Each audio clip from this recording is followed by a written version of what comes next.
আসসালামু আলাইকুম।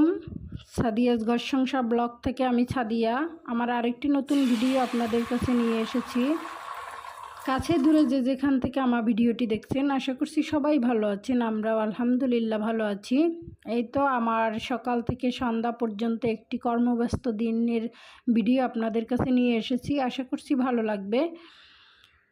তো সকালে আজকে নাস্তা দিয়েই শুরু করেছি। ভাবছি অনেক দিন ধরে গরম ভাত, ডিম ভাজি, আলু ভর্তা খাওয়া হয় না। এটা তো আমাদের বাঙালিদের প্রধান একটি খাবার, তাই এটা খেতে আসলেও কিন্তু অনেক ভালো লাগে। আর যেহেতু গরম পড়ছে তেমন একটা ভালো লাগবে না, তারপরও অনেক দিন ধরে মানে আলু ভর্তা, ডিম ভাজি, গরম ভাত খাওয়া হয় না, তাই ভাবলাম যে একটু করে নেই। যেহেতু বৃষ্টিও গেছে, গরম যদিও অনেক বেশি, বৃষ্টি যাওয়ার পরও কিন্তু গরমটা কমেনি। কী আর করার, খেতে ইচ্ছে করছে তাই আর কি সকালবেলা উঠে আর কি ভাত বসিয়ে দিয়েছি, আলু সিদ্ধ দিয়েছি। এখন আলু ভর্তা বানিয়ে নিচ্ছিলাম। আমি আর রাতুল এখন ভাত খেয়ে নিব। ফারহান মাত্র উঠেছে। এই তো গরম গরম ভাতের সাথে যদি একটু ঘি থাকে তাহলে বলেন তো কেমন হয়। অসাধারণ একটি খাবার। আর ঘিয়ের ফ্লেভার তো খুবই কি বলবো, অনেক মজার একটি ফ্লেভার। আর ঘি, গরম ভাত, আলু ভর্তা সেই মজার খাবার। কে কে খাবেন বলেন তো। তারপর সকালে খাবার দাবার খেয়ে অনেক কাজ করে ফেলেছি। এখন ফারহানের বাবার কিছু কাপড় চোপড় ভিজিয়ে রেখেছি। আর ফারহানের জন্য মালটা নিয়ে এসেছিল, ওকে একটু প্রতিদিন একটি মালটার জুস করে দিচ্ছি, কারণ ছেলেটার অবস্থা আসলেই অনেক খারাপ। ওর স্বাস্থ্যের কথা আলহামদুলিল্লাহ সুস্থ আছে, কিন্তু একেবারে শারীরিকের দিকে তাকালে মনে হয় যে আমার ছেলেটা খুবই বাজে অবস্থা। তাই একটু একটু ফল খাওয়ানোর চেষ্টা করছি, যদিও ও খেতে চাচ্ছে না, জোর করেই খাওয়ানো হচ্ছে।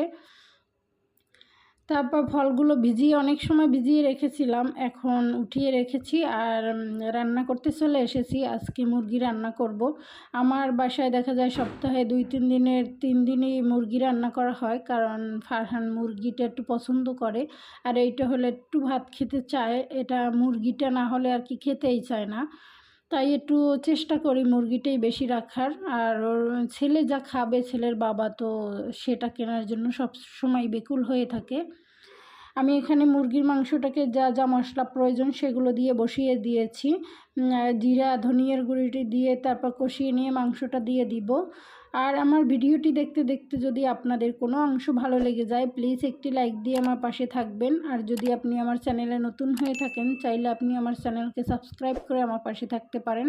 আর যারা এই কাজটি করেছেন তাদেরকে জানাই অসংখ্য ধন্যবাদ। আর আমার প্রাণপ্রিয় আপুরা অনেকেই আমার ভিডিও দেখছেন এবং কমেন্ট করছেন নতুন নতুন, সকলকে জানাই আমার মনের অন্তরস্থল থেকে অসংখ্য দোয়া এবং ভালোবাসা। এই তো অলরেডি ভাত রান্না করা হয়ে গিয়েছে। মাংস কষিয়ে কতক্ষণ বন্ধ করে রেখেছিলাম যাতে তাড়াতাড়ি একটু সিদ্ধ হয়ে যায়, তাই ভাত বসানো হয়ে রান্না করা হয়ে গিয়েছে। এখন আর কি 2 চুলায় 2টা তরকারি বসিয়ে দিব। এখন এই আলু দিয়ে মাংসটা রান্না করে নিব, আর এই পাশে কলমি শাক ভাজি করে নিব। কলমি শাকটা ছিল একটু অল্প ছিল, তাই ভাবলাম একটু আলু দিয়ে আর কি রান্না করে নিই, সেটাও ভালো লেগেছে। চিংড়ি মাছ আর আলু আর কলমি শাক একেবারে ভাজা ভাজা করেছি, অসাধারণ হয়েছিল খেতে আর কি। চাইলে এভাবে রান্না করে দেখতে পারেন। এই তো আমার রান্নাবান্নাও প্রায় হয়ে গেছে। এখানে আমার সারাদিনের কর্মব্যস্ত একটি ভিডিও, যেহেতু সারাদিনে অনেকটা সময়, আর এতটা সময় নিয়ে ভিডিও করলে তো আসলে আপনারা কেউই ভিডিও দেখবেন না, তাই সারা দিনের কাজকর্মের ভিডিও 8 মিনিটে নিয়ে এসেছি। তারপরও দেখা যাবে আমার প্রাণপ্রিয় আপুরা কেউ দেখবে, কেউ টেনে হিচড়ে দেখবে। যাক, এটা আর কিছুই বললাম না, আমি ছোট মানুষ, ছোট করেই কথা বলি। এটা সবাই কম বেশি জানে। আর কি বলবো, যারা ভালো করে দেখবে তাদের ভালো হবে, তাদের চ্যানেলের জন্য ভালো হবে। আর আমি যদি টেনে হিচড়ে দেখি, আমার চ্যানেলের জন্য ক্ষতি হবে। এটা বলে কোনো লাভ নেই। তারপরও বলে রাখি যে সারাদিনের কতটা ঘন্টার কাজকর্ম, সেইটা নিয়ে আমি 8 মিনিটের ভিডিও রেডি করেছি। অনেকটাই কেটে ছেটে ছোট করে দেওয়ার চেষ্টা করেছি। আশা করছি আমার প্রাণপ্রিয় আপুদের ভালো লাগবে। এখানে রান্না করা হয়ে গিয়েছে, তারপর থালাবাটিগুলো আমি ধুয়ে নিচ্ছিলাম। থালাবাটি রান্না করতে গেলে দেখা যায় অনেকগুলো জমে, এর ভিতরে ফারহানকে অনেক কিছু খাওয়ানো হয়েছে, সেই প্লেটগুলো ময়লা হয়ে গিয়েছে, তাই সবগুলো একত্রে আর কি ধুয়ে নিচ্ছিলাম। এখানে রান্না করার পরে চুলা তো প্রতিদিন মুছতেই হবে, না হলে তো হবে না।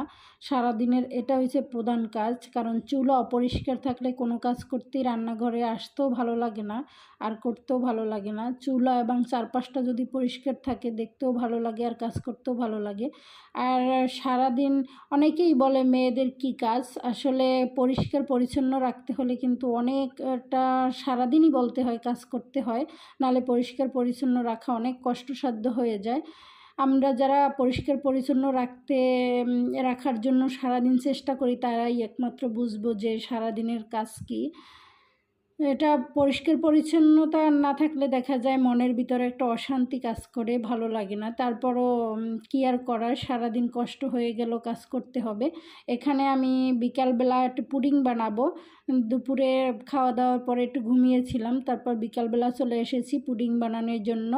এখানে অল্প একটু দুধ ছিল, সাথে আমি 2-3 টেবিল চামচ গুঁড়া দুধ দিয়ে নিয়েছি।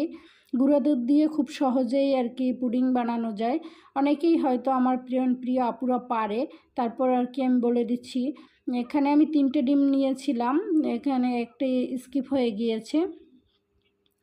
আর গুঁড়ো দুধ দিয়ে দুধটাকে সুন্দর করে ঘন করে জাল করে নিয়েছি। তারপর ডিম 3টে ফ্রিজ থেকে 2 ঘন্টা আগে নামিয়ে রেখেছিলাম ঠান্ডা হওয়ার জন্য। ঠান্ডা অবস্থায় দেওয়া যাবে না, ফ্রিজ থেকে 2-3 ঘন্টা আগে নামিয়ে রাখতে হবে। তারপরে দুধ আর ডিম মিশ্রণ করে সুন্দর করে আর কি গুলিয়ে নিয়েছি। তারপর একটি ছেঁকনি দিয়ে ছেঁকে নিচ্ছি, নাহলে লাম্পস থেকে যাবে আর পুডিংটা দেখতে ভালো লাগবে না। ছেঁকে তারপরে সুন্দর করে ঢাকনা দিয়ে এখন আমি একটা চুলায় পানি বসিয়ে রেখেছি, পানিটা ফুটে আসছে। তারপর একটা স্টিনার দিয়ে তারপর এটা বসিয়ে দিব আর ঢেকে দিব। এটা একটা কাচের ঢাকনা দিয়ে ঢেকে দিলে অনেকটা ভালো হতো। আমার মানে আমি এই সরা দিয়ে ঢেকেছি, তাই অনেকটা সময় লেগেছে। এখানে 35 থেকে 40 মিনিটের মতো সময় লেগেছে। তারপরে আমি এটা উঠানোর কিছুক্ষণ পর ঠান্ডা করে তারপর কাটতে এসেছি। এই তো 4-5টা কেটে নিচ্ছি।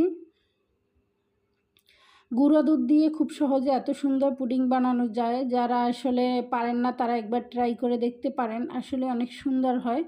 তবে ডিমটা একটু বেশি দিতে হবে, ডিমটা বেশি দিলে পুডিংটা ভালো মতো আর কি জমবে। এই তো আমার পুডিংয়ের ফাইনাল লুক, মাশাআল্লাহ অনেক সুন্দর হয়েছিল আর খেতেও মজা হয়েছিল। তারপর এখন আমার ছেলে প্রথম সে ভাবছে সেই কাটবে, তারপর আর কি আমাকে দিয়েছে, আমি কেটে নিচ্ছি আর ওকে খেতে দিয়েছি। পুডিং খেতে খেতে আপনাদের কাছ থেকেও বিদায় নিয়ে নিচ্ছি। সবাই ভালো থাকবেন, সুস্থ থাকবেন, আমাদের জন্য অনেক অনেক বেশি দোয়া করবেন। আল্লাহ হাফেজ, আসসালামু আলাইকুম।